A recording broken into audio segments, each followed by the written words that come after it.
Hello to all my story lovers. This is the story from Magic Drum of Sudha Murty. The story name is Cure for Laziness. So Bashir had promised himself that he would marry a girl who was as intelligent and hardworking as he was. Once he went to country for farm his own to do some trade. He stayed in a little inn there. The innkeeper had a daughter called Aisha. The minute Bashir saw her, he was struck by her beauty and most of all her big and bright eyes. Bashir had to stay in that village for a while and he got to know the villagers quite well. Among them was an old man, perhaps the oldest man in the village. In the evenings, the villagers would gather around him and he would ask them witty questions to which the youngster had to give quick answers. One day, as Bashir was walking around in the evening, he heard the old man say, "I have one sheep. How can I use it to earn some money without killing or selling it?" There was a silence. Then Aisha spoke up. "I know. Great uncle, if I had a sheep, I would look after it very well. When it became fat and healthy, I would sell its wool, milk, and dung and make a lot of money. Perhaps I would buy 2 more sheep and soon have a flock." That was a clever answer, thought Bashir, and he stopped to hear a few more questions and answers. Next, the old man asked, "How would you capture fire in paper and hold the air in your hand?"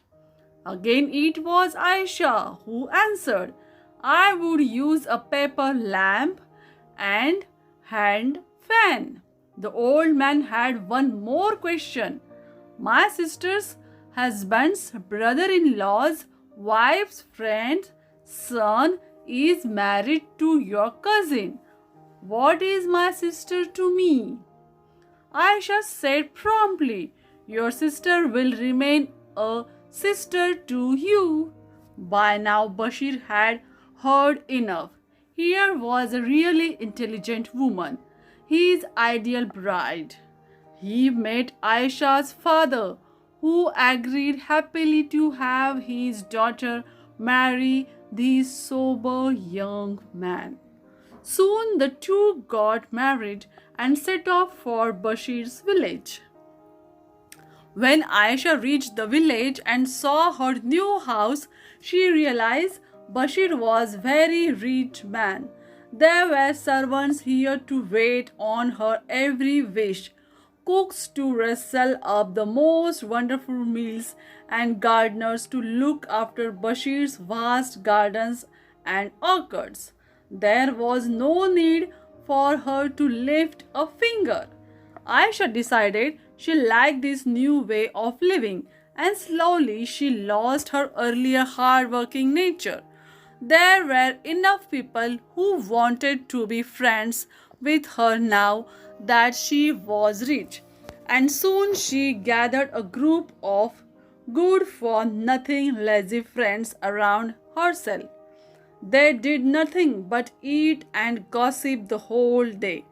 A few years passed, and no one from Aisha's own village would have been able to recognize her.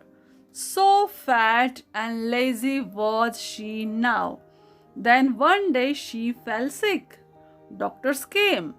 They examined her, asked all kinds of questions, scratched their heads, and prescribed medicine. But Aisha still didn't get well. Finally, word reached her father's village, and the person who was saddest to hear about Aisha was the very old man who used to throw those riddles at her. he decided he would do something to bring back the clever, sweet Aisha of old. He reached her house and announced he would stay there for a while.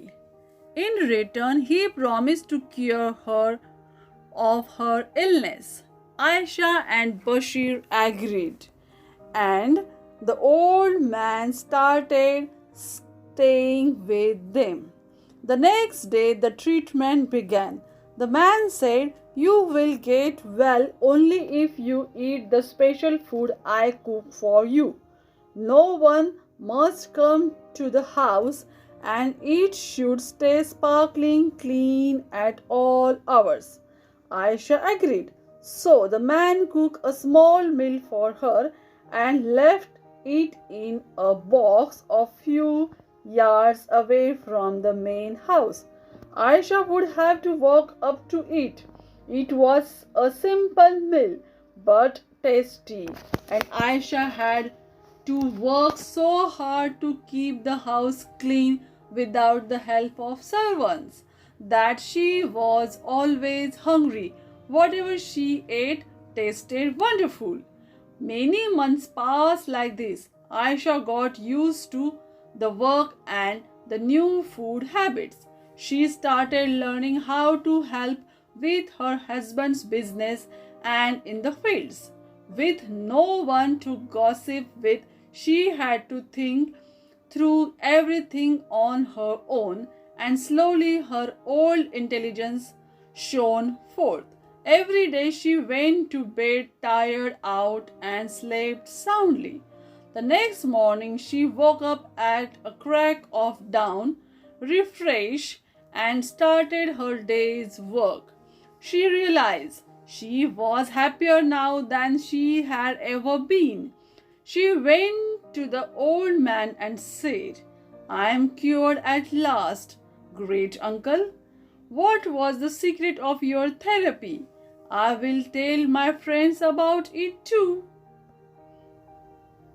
The old man laughed and said, "I did not do anything. Once upon a time, when you were poor, you were healthy and active. You used to do all the work yourself. Then you became rich and lazy. You had so many maids to do all the work for you. I only gave you healthy food and made you work like before. Your illness disappeared, rich or poor. It is good to do our own work and be fit. You were always a bright girl, and now you use your energy for better things."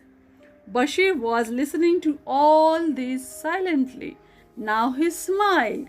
He knew the Aisha he had loved and married was back for good.